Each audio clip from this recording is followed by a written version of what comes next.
Қайырлы күн, қымбатты көрермендер. Пайдалы арна каналына қош келдіңіздер. Каналға міндетті түрде жазылып қойыңыздар. Бүгін біз салық бойынша қате төленген немесе артық төленген салық төлемдерін қалайша жөндейміз, қалайша төлемдерді бір КБК-дан екінші КБК-ға ауыстырамыз, соны көрсетемін. Мысалдағы адам Каспий қосымшасы арқылы налогты төлегенде қате төлеп қойған КБК-ны басқа жерге жіберген. Салық кабинетіне кіреміз өзіміздің ЭЦП-імізбен. Бұл жерден налоговое заявление деген бар, соны таңдаймыз. Осы жерде екінші тұрған міне зачеты и возвраты. Енді осы жерден бізге керекті жерге птичка қоямыз. Мысалға ошибочно уплаченная сумма деген жерге міне мен птичка қойдым. И осы жерде 5-ші пунктте заявление укажите зачет или возврат на контрольный на счет НДС деген бар. Осы жерге зачет деп қоямыз.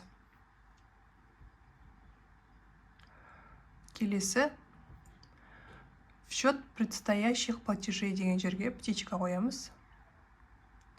Одан кейін келесі бетке ауысамыз, екінші бетке.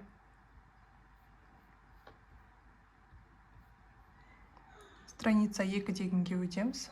Мына жерде налоговый органның кодын жазамыз, Есельский район 62-05 мысалға. Мына жерде приложение к строке 4 деген бар. Соны басамыз. Страница 1 деп. Қате төленген сумманың мына жерге КБК-сын жазамыз.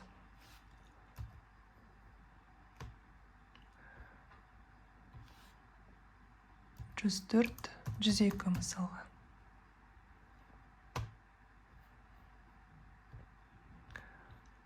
Мына жерге сумманы жазамыз. Қате төленген 4301 теңге. Енді бұл жерде процент пен ештеңе жоқ. Келесі бетке өтеміз. Екінші бетіне. Мына жерге кіріп, налоговый органды таңдаймыз. Найти. Если районы бойынша, осын таңдаймыз. Келесі бетіне өтеміз. Қай КБК-ға жаңағы сумма отыру керек, дұрысын жазу керек осы жерге.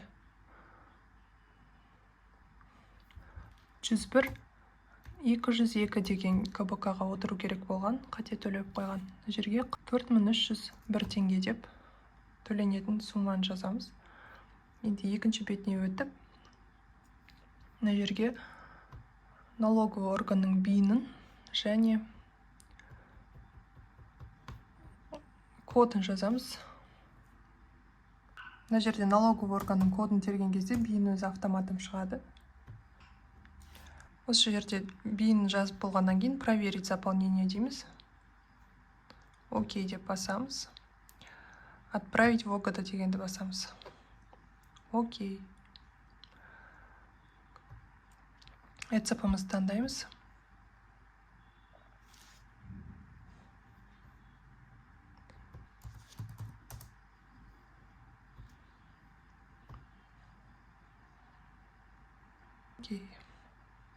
Енді налоговое заявление деп қайтадан кіреміз де.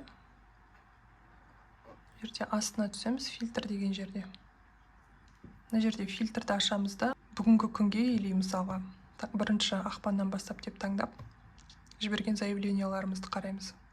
Міне жаңағы кеткен заявление успешно обработано деп тұр. Налоговое заявлениені жібергеннен кейін, мына жерде лицевой счет дегенді ашып қараймыз. Налоговое заявлениені бір КБК-дан екінші КБК-ға ауысу туралы жібергеннен кейін, ол бір күнде сразу түсе қоймайды сумма.